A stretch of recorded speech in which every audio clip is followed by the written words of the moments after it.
వల్లి చందుని తీసుకొని మొదటిసారిగా వాళ్ళ పుట్టింటికి వస్తూ ఉంటుంది. ఇంతలో అక్కడ ఉన్న వాళ్ళ అమ్మ వాళ్ళిద్దరిని ఆహ్వానిస్తూ ఉంటుంది. అలా వాళ్ళిద్దరూ అయితే చాలా సంతోషంగా ఇంట్లోపలికి వస్తూ ఉంటారు. అది చూసి వాళ్ళ అమ్మ హారతినిచ్చి బొట్టు పెట్టి మరీ చందుని లోపలికి ఆహ్వానిస్తూ ఉంటుంది. ఇంతలో అక్కడ ఉన్న వల్లిని వాళ్ళ అమ్మ సైగ చేసి మరీ వెనక్కి పిలుస్తూ ఉంటుంది. అది చూడగానే అక్కడ ఉన్న వల్లి అయితే అందరి మధ్యలో వెనక నుండి వస్తూ, "అమ్మా ఏంటమ్మా ఇలా పిలిచావు?" అని చెప్పేసి అయితే అడుగుతూ ఉంటుంది. ఆ మాటలు వినగానే అక్కడ ఉన్న వాళ్ళ అమ్మ, "ఏంటి నేను చెప్పిన విధంగా నగలన్నీ తీసుకొని వచ్చేసావా?" అని చెప్పేసి అయితే అడుగుతూ ఉంటుంది. ఆ మాటలు వినగానే అక్కడ ఉన్న వల్లి అయితే, ఇదిగో అమ్మ, నువ్వు చెప్పినట్లుగానే చేశాను. ఎవ్వరికీ అనుమానం రాకుండా ఇదిగో ఈ బ్యాగులో నగలన్నీ మూత కట్టి తీసుకొని వచ్చేసాను" అని చెప్పేసి అయితే అంటూ ఉంటుంది. ఆ మాటలు వినగానే అక్కడ ఉన్న వాళ్ళ అమ్మ అయితే చాలా సంతోషించి, "నేను చెప్పిన విధంగా చేశావు కాబట్టి సరిపోయింది. లేదంటే ఎవరికైనా తెలిస్తే నీ కాపురానికే ఏదో ఒక ముప్పు వచ్చేది.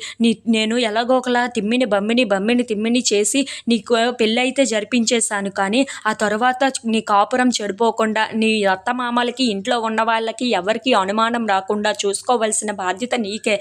నువ్వే ఏదో ఒకటి చేసి అక్కడ ఉన్న బంగారాన్ని అంతా తీసుకొని వచ్చి ఇక్కడ పెట్టితే చాలు" అని చెప్పేసి అయితే అంటూ ఉంటుంది. అలాగే నీ కాపురాన్ని కూడా నువ్వు చెడు చేసుకోకుండా నీట్‌గా, సవ్యంగా ఎవరికీ తెలియకుండా చెయ్యాలి ఇదంతా అని చెప్పేసి అయితే అంటూ ఉంటుంది. ఆ మాటలు వినగానే అక్కడ ఉన్న వల్లి అయితే, "సరేనమ్మా, నువ్వు చెప్పిన విధంగానే నేను చేస్తాను. నువ్వు చెప్పిన విధంగానే నేను అంతా చూసుకుంటాను" అని చెప్పేసి అయితే అంటూ ఉంటుంది. ఆ మాటలు వినగానే అక్కడ ఉన్న వాళ్ళ అమ్మ అయితే చాలా సంతోషిస్తూ ఉంటుంది. ఇంతలో అక్కడకి ప్రేమ వచ్చి ఆ మాటలన్నీ వింటూ ఉంటుంది. వాళ్ళిద్దరిని అలా చూసి ఒక్కసారిగా షాక్ అయిపోతూ ఉంటుంది. ఇంతలో వాళ్ళిద్దరూ అలా మాట్లాడుకుంటూ ఒక్కసారిగా వెనక్కి తిరిగి చూడటంతో అక్కడ ఉన్న ప్రేమని చూసి ఒక్కసారిగా షాక్ అయిపోతూ ఉంటారు. ఏంటి ఇదన్నీ మన మాటలు వినేసిందా? ఇప్పుడు ఏంటి పరిస్థితి? ఇంట్లో ఉన్న వాళ్ళందరికీ తెలిసిపోతుందో ఏంటో అని చెప్పేసి అయితే చాలా కంగారు పడిపోతూ ఉంటారు. ఇంతలో అక్కడ ఉన్న ప్రేమ మాత్రం వాళ్ళిద్దరి వైపు చాలా కోపంగా చూస్తూ ఉంటుంది. అది చూసి వాళ్ళిద్దరూ భయపడుతూ ఉంటారు. If you like this video please subscribe.